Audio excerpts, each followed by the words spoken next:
Olá pessoal, bem-vindos ao vídeo 2 da aula 10 e nesse vídeo nós falaremos sobre matrizes de transformações lineares. Vamos lá?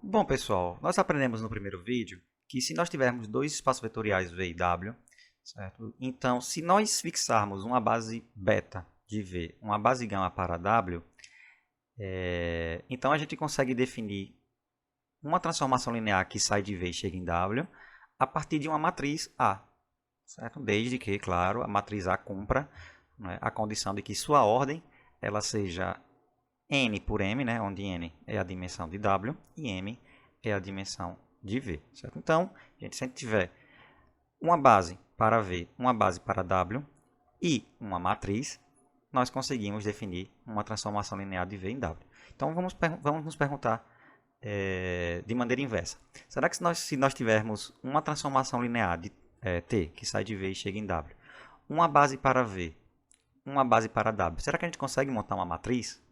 Certo? Então, veja, no começo era duas bases e uma matriz, nós obtemos uma transformação linear. Agora eu quero o seguinte, será que se eu tiver duas bases e a transformação linear, eu consigo uma matriz? A resposta é verdadeira, sim, você consegue. E o procedimento para a gente obter a matriz é bem similar ao de quando a gente monta a matriz de mudança de base. Tá? A diferença é que a gente vai aplicar os vetorizinhos, né, na transformação linear T. Certo? Então, como é que vai ser mesmo? Bom, nós temos a base beta aqui de V. Né? Digamos que a base beta seja formada pelos vetores V1 até Vm. Certo? Então, o objetivo aqui é simples. Ó. Vamos pegar cada vetor aqui da base beta, né, que está do domínio. Vamos aplicar T, certo? A transformação linear, né, em cada um deles. E vamos obter os vetores T de V1, T de V2, assim por diante até T de Vm, não é assim? Cada um deles eu vou escrever na base gama. Então, T de V1 vai ser combinação linear dessa base, né? Por quê? Porque T de V1 está em W, né? Isso aqui é como gama é uma base de W, então eu consigo escrever, claro, T de V1 como combinação linear desses vetores aqui, assim como T de V2, né? E aí por aí vai, até T de Vm. Tudo bem? Então, com isso nós obtemos o quê? As coordenadas dos vetores T de V1, as coordenadas dos vetores T de V2 e assim por diante, até as coordenadas dos vetores T de Vm, que serão matrizes colunas, não é assim? Como a gente aprendeu, né, em coordenadas de vetores. Então, quando você pega todas essas coordenadas, né, das imagens dos vetores de beta por T, certo? Na base gama, nós montamos essa matriz aqui, ó, cujas colunas são exatamente essas coordenadas, tá vendo? Ó? Então, qual vai ser a primeira coluna dessa matriz? Vai ser as coordenadas de T de V1 na base gama. Qual vai ser a segunda? T de V2 na base gama e assim por diante até chegar, né, na última coluna, que é T de Vm, certo? Na base gama. E aí nós vamos montar uma matriz de ordem n por m. Essa matriz vai ter essa notação aqui, ó, cochete T, beta, gama, que significa dizer o seguinte, ela é a matriz, certo, de T com relação às bases beta de V e gama de W. Tudo bem? Então, é bem similar, não é, ao processo de você encontrar a matriz de mudança de base, só que você aplica T antes, tudo bem? Então, nós temos aqui um resultado que diz o seguinte, ó, sejam V e W espaços vetoriais, beta, uma base de V, gama, uma base de W e T, uma transformação linear de V em W. Então, essa matriz aqui que a gente definiu aqui acima, ela é a única matriz que satisfaz isso aqui, gente, ó. Se você pega um V qualquer, né? Um Vzinho qualquer no espaço vetorial V, né? Que é o domínio. E você calcula as coordenadas da imagem dele por T, ou seja, T de V, calcula as coordenadas com relação à base gama. Isso aqui vai ser igual, né, à matriz que você obtém aqui, né? Multiplicado pela matriz, né, V beta, que significa o quê? As coordenadas de V com relação à base beta. Certo? Lembrem que isso aqui é exatamente como a gente define a transformação linear via uma matriz. Né? Então, existe uma reciprocidade. Né? Se vocês forem olhar lá no vídeo 1, né, comparar com esse teorema aqui, diz o seguinte, ó, eu consigo enxergar uma transformação linear, né, como uma matriz, e eu consigo enxergar uma matriz com uma transformação linear de maneira bem unívoca, né, desde que a gente fixe as bases, né, beta e gama. Certo? Então, se você fixou base beta, base gama, certo? Uma transformação linear possui uma matriz, uma única matriz, e essa matriz define a mesma transformação linear, ou seja, existe uma reciprocidade entre eles. Bom, vamos para um exemplo. Seja T uma transformação linear do R2 ao R3 dada por T de XY, né? Lembra que XY aqui é um vetor qualquer do R2 é dessa forma, né? X, Y. Então, T de XY é igual a X, X mais Y, Y. Então, esse vetor aqui do R3, certo? Então, nós temos a transformação linear aqui. Encontre a matriz de T, certo? Dessa transformação linear, com relação às bases canônicas de R2 e R3. Professor, quais são as bases canônicas do R2 e do R3 mesmo? Bom, do R2, né, lembre que é de maneira ordenada, né? É aquela beta igual a 1, 0, 0, 1. A do R3 é aquele IJK que a gente aprende quando a gente vai estudar vetores, né? Então, 1, 0, 0, 0, 1, 0, 0, 0, 1. Certo? Lembre que é ordenado, não é? Que a gente está trabalhando com coordenadas, então todas as bases aqui são ordenadas. Certo? Mudou a ordem, mudou a base. Tudo bem? Então vamos lá, gente. Então, qual vai ser o objetivo? Bom, vamos pegar cada vetor aqui, ó, de beta, certo? Aplicar T, vamos obter um vetor aqui, né, do R3, e aí nós colocamos esse vetor no R3, né, como combinação linear dessa base, ou seja, vamos calcular as coordenadas dele com relação a essa base. Então vamos lá. E aí com isso, né, antes de irmos, né, com isso nós obtemos as colunas da matriz que a gente quer, que é a matriz de T com relação a essas bases. Né? Então vamos lá. Primeiro vamos calcular, né, as coordenadas de T de 1,0, né, que é T aplicado ao primeiro vetor aqui, tá vendo? Ó? Na base gama. Certo? Então, primeiro vamos calcular T de 1, 0. Você calcula T de 1, 0, é quem? 1,1,0. Né? Basta você colocar aqui x igual a 1, y igual a 0. Não é? Pronto, então esse é o vetor que a gente quer escrever, né, as coordenadas dele com relação à base gama. Como é que a gente calcula as coordenadas dele? Bom, basta escrevê-lo, né, como uma combinação linear, né, dessa base aqui. Então vai ficar A vezes 1,0,0 mais B 0,10 mais C 0,01. Então a gente tem que encontrar quem é A, quem é B, quem é C nessa combinação linear, né, para obtermos as coordenadas que são dadas por A, B e C. Né? Então vamos igualar aqui, ó, vai ficar A vezes isso, mais B vezes isso, mais C vezes isso, igual a 1, 1, 0. Vamos montar um sisteminha linear. Esse sisteminha é fácil de resolver, porque já dá a resposta, né? Lembre, gente, base canônica sempre vai ser a resposta prontinha, certo? Então, uma boa dica para vocês. Tudo bem? Então, vamos obter A igual a 1, B igual a 1, C igual a 0.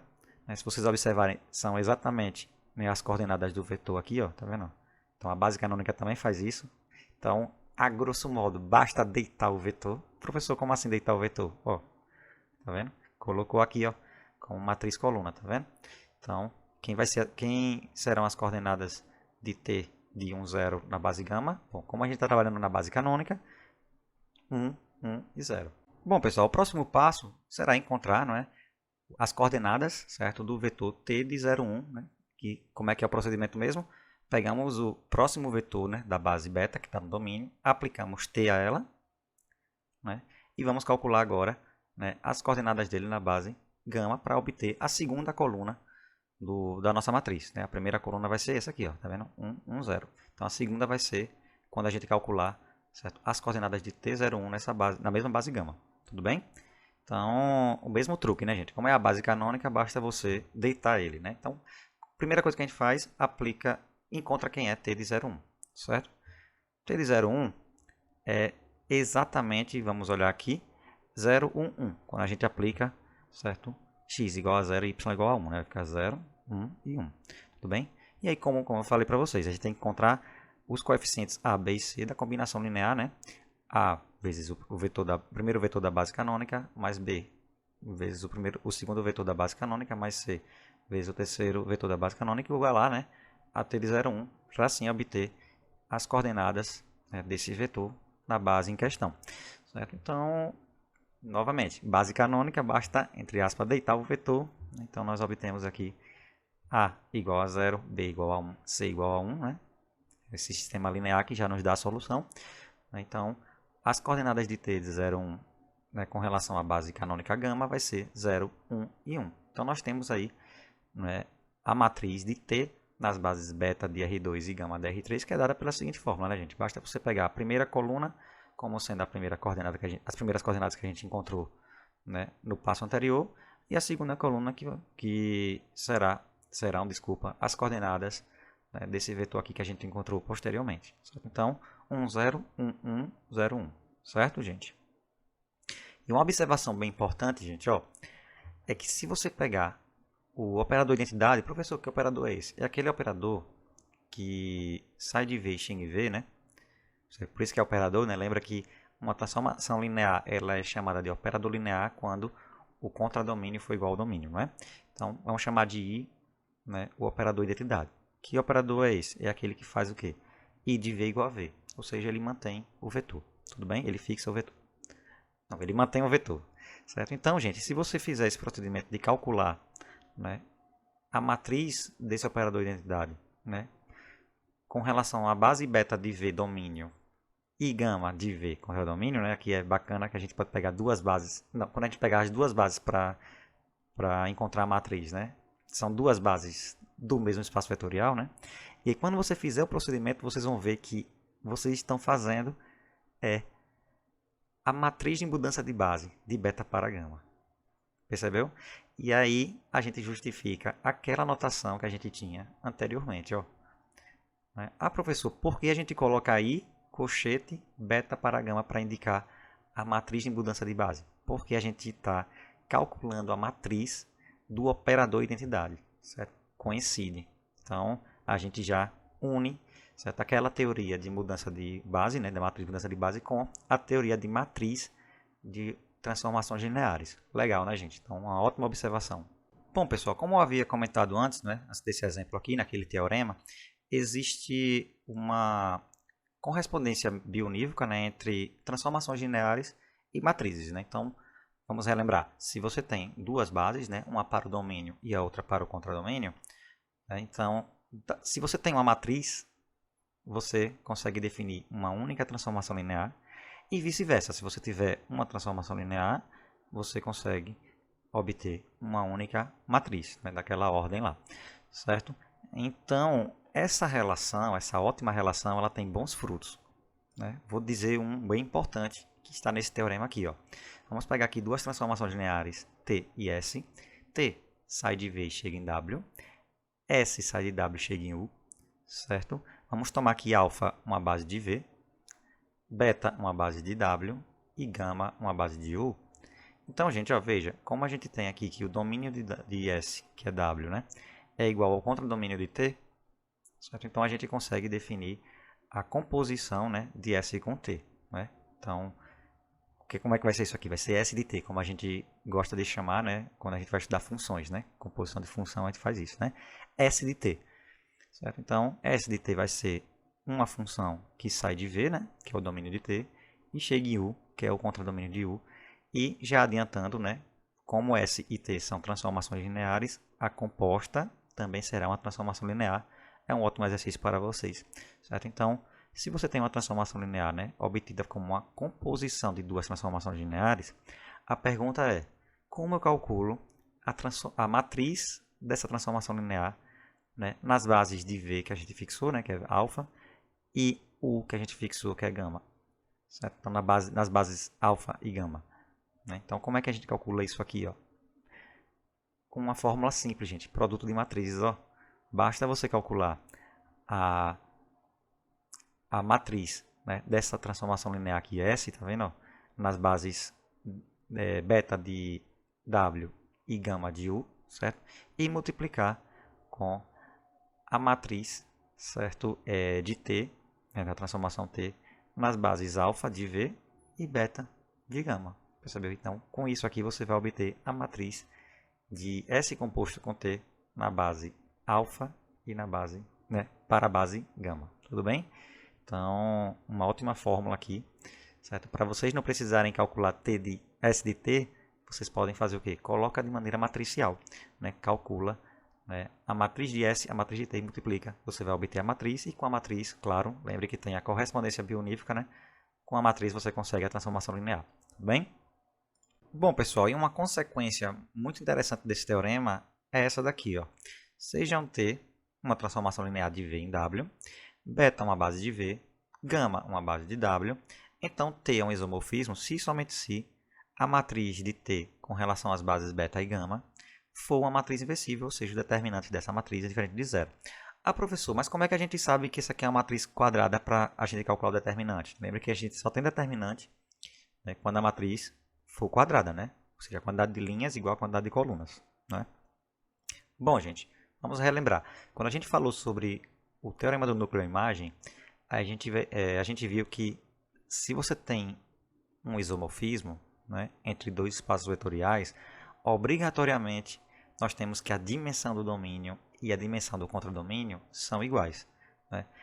Aí a gente une isso, né, com o fato de que quando a gente for calcular a matriz de uma transformação linear, a quantidade de colunas, né, dessa matriz coincide com a dimensão do domínio e a quantidade de linhas coincide com a dimensão do contradomínio. Mas como eles são iguais, já que é um isomorfismo, então essa matriz aqui ela será quadrada, portanto a gente consegue calcular o determinante. Tudo bem, gente? Então, só uma ideia para vocês entenderem que de fato isso aqui faz sentido, né? Então, vamos voltar para o resultado. T é um isomorfismo se somente se a matriz, né, de T com relação às bases beta e gama tem determinante diferente de zero, ou seja, a matriz ela é inversível. E como é que a gente calcula a transformação inversa? T a menos 1 que sai de W e chega em V, né? Vai ser, gente, ó, a inversa da matriz, certo? Ou seja, se você pegar T a menos 1 e calcula a matriz, né, a matriz dessa transformação inversa nas bases gama e beta, né? Professor, bases gama e beta, por quê? Lembre que aqui acima a gente coloca do domínio e aqui do contradomínio, né? O domínio de T a menos 1 é W, né? E a base de W é gama, certo? Por isso que a gente colocou aqui, ó. Tá vendo? O contradomínio de T a menos 1 é V e a base de V é beta, certo? Então, como é que a gente faz para calcular essa matriz? Bom, a gente pode fazer, né, de maneira na definição, né, usando a definição, de maneira natural, você vai lá e faz aquele procedimento todo, ou se a gente já tiver em mãos, né, como a maioria das situações serão, né, a gente tem em mãos a matriz de T com relação à base beta gama, certo? Então basta você inverter essa matriz, certo? Se você calcular a inversa dessa matriz, você obtém a matriz da transformação inversa. Bom, gente, antes de prosseguirmos, eu gostaria de fazer uma observação. Aqui está na entrelinha, aqui nas entrelinhas aqui desse resultado aqui, certo? Que é o seguinte: você quer mostrar que uma transformação linear T é um isomorfismo, certo? Aí o que é que você faz? Por esse corolário, basta você verificar que a matriz de T, né, com relação às bases beta e gama, tem determinante diferente de zero, né? E aí você pode se perguntar, professor, e as bases beta e gama? Será que vão interferir?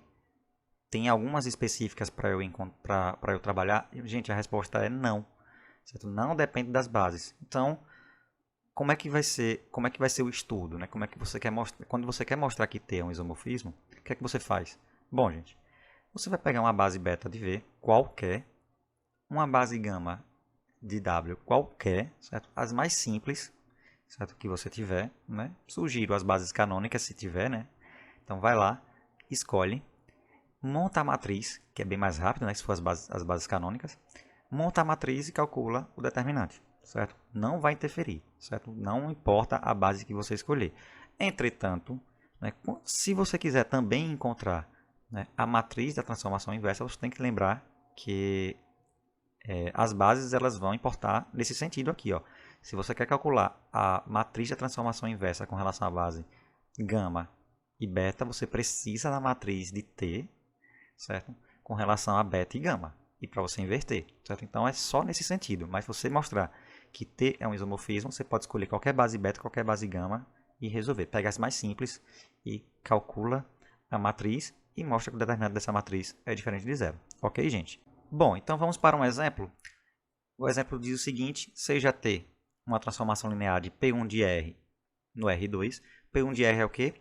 É o espaço de todos os polinômios de grau menor ou igual a 1. Não é isso? Então, como é que é a forma de um vetor aqui? Vai ser um polinômio da forma aqui, ó, a mais bx, certo? Então, t de a mais bx, nesse caso aqui, essa transformação linear, era dada pelo seguinte: a menos 2b, a mais b, certo? Então, t de a mais bx é a menos 2b, a mais b. Mostre que t é um isomorfismo e calcule a matriz da transformação inversa. Né? Qual é a transformação inversa? T a menos 1, né? O domínio agora vai ser o R2, né? Que é o contradomínio do outro. O contradomínio vai ser o P1 de R, que é o domínio do outro, né?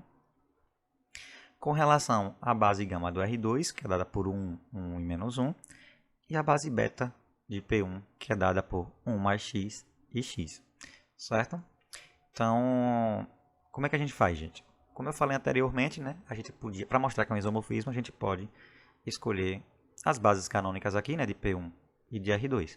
A de P1 é quem? A base canônica 1 e x, né, o polinômio igual a 1 e o polinômio igual a x. Né? A base do R2 vai ser 1, 0, 0, 1. Só que, gente, ó, a gente depois tem que calcular a matriz da transformação inversa, tá vendo? Com relação a essas bases. Então, é conveniente a gente usar essas bases aqui em questão. Que depois que a gente inverter, a gente já vai obter, tudo bem? Então, vamos lá. Como é que a gente procede? Primeiramente, vamos montar a matriz de T, né? Com relação às bases beta e gama. Né? Lembre que beta é a base do domínio, né? Gama é a base do contradomínio. Então, vamos lá. Como é que a gente faz? Mesmo procedimento. Vamos pegar aqui cada vetor dessa base aqui, desculpa, desse aqui. Cada vetor aqui, né? Aplica T, né? Em cada vetor aqui. E escrevemos com relação a essa base aqui, né? Como combinação linear desses vetores dessa base. E aí nós vamos obter as coordenadas, né? Das imagens, não é isso? E aí elas serão, né? Essas coordenadas serão as nossas colunas, né? As colunas da matriz que a gente está procurando. Certo? Então, vamos lá. Primeiro vamos calcular, né? O primeiro vetor é 1 mais x, então t de 1 mais x, calculemos aqui, gente. Então, t de 1 mais x é o quê? É quando a é igual a 1 e b igual a 1, né? Então, vai ser quem? Menos 1 e 2. Certo? Então, t de 1 mais x é menos 1 e 2. Então, a gente tem que escrever menos 1 e 2 como combinação linear dessa base aqui. É para obtermos, assim, essa matriz aqui, coluna, não é isso? Então, vamos lá. Eu quero encontrar R e S, né? Nessa combinação linear aqui, né, gente? Ó, R vezes o primeiro vetor, mais S vezes o segundo vetor, né? Sendo igual ao vetor em questão, que é T de 1 mais X, né? Obtemos esse sisteminha aqui, R mais S igual a menos 1, R menos S igual a 2. Resolvemos. Vamos obter aqui que R é igual a 1 meio, S é igual a menos 3 meios. Né? Então, né, R e S aqui serão as nossas coordenadas aqui, né? As coordenadas desse vetor aqui, T de 1 mais X, na base gama. Bom, pessoal, o próximo passo é o quê? Fazer agora com o mesmo estudo com esse vetor agora, ó, né? Que é o polinômio igual a x. Né? Então, qual vai ser? Pega esse x aqui, né? Aplica t a ele. Né? Então, x é o que, gente? É quando a é igual a 0 e b igual a 1. Né? Então, aplica. Obtemos quem é t de x, né? Quem vai ser t de x? Menos 2. Né? Lembre que é a igual a 0 e b igual a 1. Então, menos 2 e 1. Certo? E aí, vamos pegar esse vetor aqui e escrevermos como combinação linear dessa base aqui para obtermos, assim, as coordenadas dele, né, com relação à base gama. Certo? Então, temos que encontrar, né, os coeficientes R e S dessa combinação linear, né, como eu falei. E aí, nós vamos obter o sistema linear R mais S igual a menos 2, R menos S igual a 1, né? Essa igualdade aqui, gente, ó, tá vendo? E aí, resolvendo aqui, nós obtemos R igual a menos 1 meio, S igual a menos 3 meio, né? R e S são as coordenadas, certo? De T de x, desculpa, gente. Aqui é x, não é 1 mais x, certo? T de x na base gama.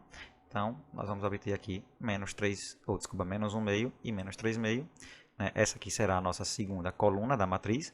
A primeira coluna a gente calculou anteriormente, então nós temos que a matriz de T com relação às bases beta e gama é a matriz 1 meio, menos 1 meio, menos 3 meios e menos 3 meios. Certo? E aí a gente faz o quê? Para mostrar que T é um isomorfismo, basta calcular o determinante dessa matriz. O determinante dessa matriz dá menos 3 meios. 3 meios é diferente de zero, portanto, T é um isomorfismo. E como é que a gente calcula a matriz de T a menos 1 com relação a a base gama e beta, né? Basta calcular a inversa dessa matriz, né? Como a gente viu lá no resultado anterior. Certo? Então, vamos lá. T a menos 1, certo? A matriz de T a menos 1 com relação às bases gama e beta é a inversa, né? A matriz inversa da matriz T, né? Desculpa, a matriz de T com relação às bases beta e gama, tá vendo? Por isso que a gente teve que calcular com relação às bases beta e gama, para a gente obter exatamente a matriz prontinha, tá vendo? E aqui, essa daqui, por sua vez, a gente usa a fórmula da adjunta, né? Vai ser 1 sobre o determinante vezes a matriz adjunta. Essa daqui é a matriz adjunta, certo?